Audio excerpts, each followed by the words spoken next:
Hey, Abby, have you not transferred your monthly payment to me yet? If you don't transfer it to me soon, there's gonna be problems. I'm sorry, Gabrielle. I'm not feeling very well today. I wasn't able to go to the bank. Don't worry, I'll make sure I transfer it to you tomorrow. I don't want to hear any excuses. You promised you'd pay me the same time every month, didn't you? You said you'd pay me. That's why I let you move out and live on your own. And in return, I'd take care of your father's house and your little brother. You remember our agreement, right? Of course, I remember. And I remember how you took in my father and helped look after me and my little brother. And after my father died, you let me move out and agreed to keep looking after my little brother, as well as my father's house for me. Kyle and I are both very grateful for you. Well, as long as you understand, the only thing you're good at is making money. So make sure you're never late with your payment ever again. I don't care if you're feeling bad. Next time, crawl to the bank if you have to. Okay, I'm sorry. So, I think this month you're gonna have to pay me an extra $1,000. Huh? An extra $1,000? That's what you get for making me wait an extra day.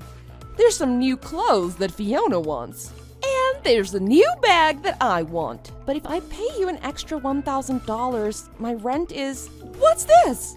Do you have a problem with my request? Are you gonna defy me and not pay it? Do you want something to happen to little Kyle? I'm sorry. I'll pay it. I'll pay you, so please, don't do anything to Kyle. You and your brother both. You're not very good at understanding circumstances, are you? You've got no parents. So without me, who's gonna look after you and your brother? To tell you the truth, the day your father died, so did my obligation to look after you two. But because I'm such a nice person, I let you stay in our house. You need to start showing your appreciation and pay me back for everything I've done for you. Yes, I understand, and thank you for everything you do. What a poor excuse for children you two are. My little Fiona is such a good little girl compared to you and your brother. She just got accepted to that elite private school, the one with a combined junior high and high school. It doesn't surprise me, really. She is my daughter after all. She's nothing like whatever you two were spawned from. Wait, hold on a second. That elite private school you're talking about? It's also known to be extremely expensive. How are you going to pay the tuition? It's junior high and high school combined. That means she'll be going for 6 years. 1 year's tuition alone is extremely high. I found a bank book in Kyle's room. When I looked at it, there was a huge amount of money in the account. A child doesn't need that much money. I'm paying for Fiona's tuition with that money. Hold on. That's the bank book for the bank account my dad made for Kyle? That's the college fund my dad set up for him. You can't use that. It's Kyle's tuition when he's old enough. And don't go rummaging around Kyle's room. He's only 11 years old. Who do you think you're talking to? I can go anywhere I want in my house anytime I want. On top of that, anything in my house is mine. You have no right to complain about it. I can't believe this. If you're gonna use Kyle's college fund on Fiona, Kyle's education is... Let's face it, I really don't think that boy would be going to college anyway. If you've got a problem with it, you'd better start making more money than you are right now. If your job isn't paying enough, then get another job at night, or start working the streets at night. Do you want me to introduce you to someone in the escort business? I know someone who specializes in that type of work. I can get you in. It might be a little rough sometimes, but it can make you lots of money. No, thanks. I'll get you the money for Fiona's tuition somehow. Just put Kyle's money back in his account. Fine. Either way, just remember, if you're late on even one payment, I'm gonna use the money from Kyle's savings account. You better work hard to get enough money for Fiona's private school tuition. Okay. For now, make sure you pay me that extra $1,000 for being late with the regular payment. And you're gonna be paying for Fiona's textbooks and her uniforms too. Got it? I understand. I'll make the transfers. Goodbye. Hey, Abby! The house is completely empty. Did you have something to do with this? And there was some strange notice posted on the door. What are you up to? Welcome back, Gabrielle. I heard you and Fiona went on a little vacation, is that right? You were gone for about a week, right? I heard you took Fiona to Disneyland. It sounds like fun. I'm not talking about that now. Tell me about the house. The paper on the door said the house was sold. What's going on here? And what did you do with all our things? Do you have any idea what I'm going to do to you two? Shut up. Do you have any idea who you're talking to? What did you say to me? How dare you talk to your parents like that? Just shut up and I'll tell you what's going on. As for the house, you don't live there anymore because I sold it. You sold it! You sold it without my permission? How could you even think of doing that without my permission? I don't need your permission for anything. My dad left that house to me in his will. Huh? He left it to you. The only thing Dad left to you was his savings. I got that house in his inheritance, and I was the one paying the property tax on it. So, if I want to sell it or tear it down, it's entirely my decision. Unlike you, I'm very kind. So, I took the liberty of finding a place for you that has monthly rent and no contracts needed. I had all your things shipped over to your new place. I paid the first month of your rent. After that, you can pay yourself or find your own place to stay. I can't believe you did such a stupid thing. We've lived here for so many years. I was married to your father. I have a right to live here. It doesn't matter how many years you lived there or who you were married to years ago. That house was left to me. I don't know how you could have forgotten that. Dad didn't mention anything about you living in the house in his will, and you never officially adopted us when he died. So what I'm saying is, when I turned 18, that house became mine. I let you continue living there out of the kindness of my heart. Or more like, you took Kyle as a hostage and took over the house. You basically took it over, didn't you? How dare you say whatever you want to me? Who do you think has been looking after your little brother this whole time? You ungrateful little... You think you were looking after Kyle for me? Don't you mean you were using Kyle? Kyle told me everything. He said you were using him as your own personal slave. You made him do all the laundry, the cleaning, and the cooking. He said if he ever didn't do something you told him to, you'd hit him. You have to discipline a child if they don't listen. And he's not my son, so if he wanted to live with us, he had to pull his own weight.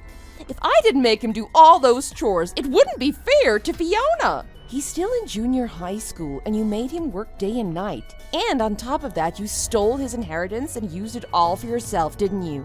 You said if I paid for Fiona's private school, you wouldn't touch Kyle's money. But you used it so you could buy expensive things and have fun going out at night. And you told Kyle because there was no college fund for him, he'd have to get a job out of high school. That's the only reason you stayed with us, to take all of our dad's inheritance for yourself, wasn't it? Shut up! Shut up!